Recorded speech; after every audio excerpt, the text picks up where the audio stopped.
Magandang araw sa inyong lahat. Kamusta kayo? Narito ang isang bahagi o segment ng ating aralin sa Conversational Tagalog I. At ito naman ang inyong instruktor, Rafael Pulmano.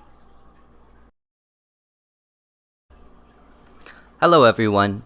We are in Lesson 14, Making Requests and Giving Commands. In this segment, we will learn how to give negative commands. Huwag is used for negative commands. Basahin mo ang libro commands you to do something. In this case, read the book.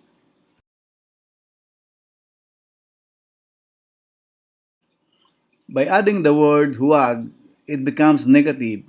Huwag mong basahin ang libro commands you not to do something. That is, do not read the book. Here's how we do it. First, add huwag at the beginning.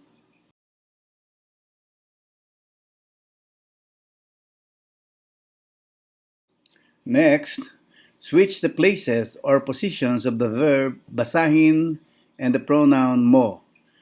The affirmative basahin mo becomes negative huwag mong basahin.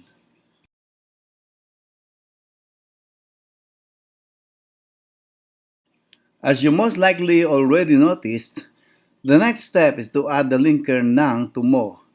Nang links mo or you with basahin to read. Mo basahin becomes mong basahin. End your negative command with ang libro, just like in the original affirmative command.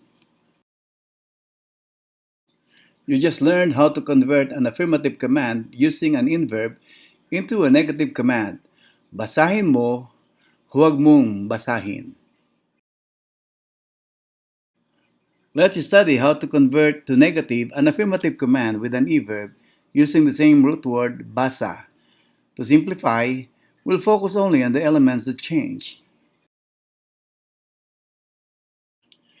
The steps are similar for commands with e-verb and in-verb.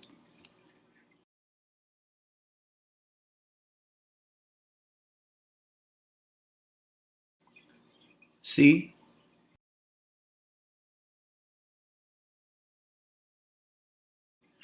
What about commands using the verbs like bumasa?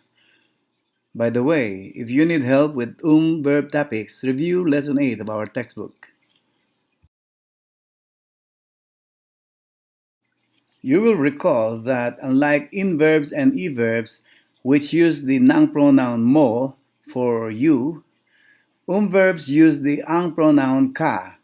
So instead of bumasa mo, you say bumasa ka.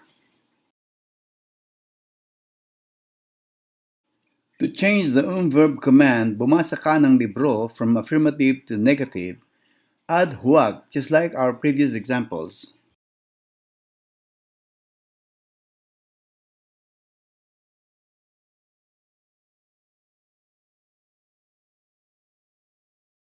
Switch the positions of bumasa and ka.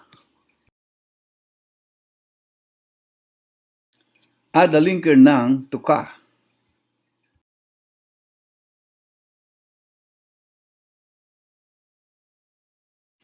And your command with ng libro.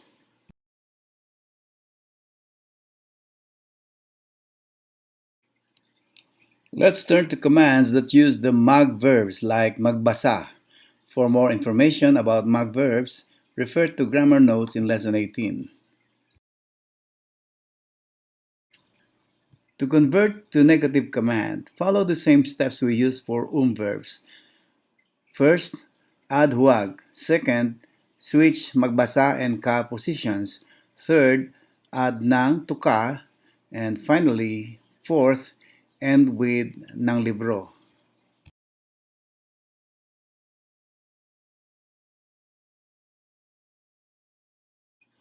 Finally, for commands using the ma verbs such as matulog, follow the same steps as in and mag verbs. There is no step 4, however, because matulog ka does not require an object.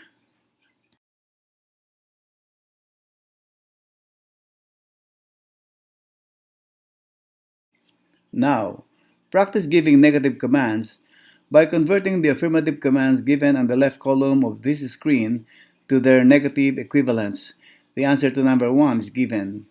Affirmative command, bilhin mo ang mesa. Negative command, huwag mong bilhin ang mesa.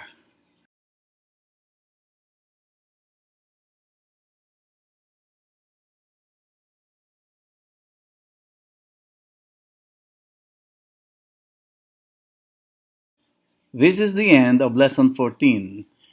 Please proceed to the next lesson. Salamat!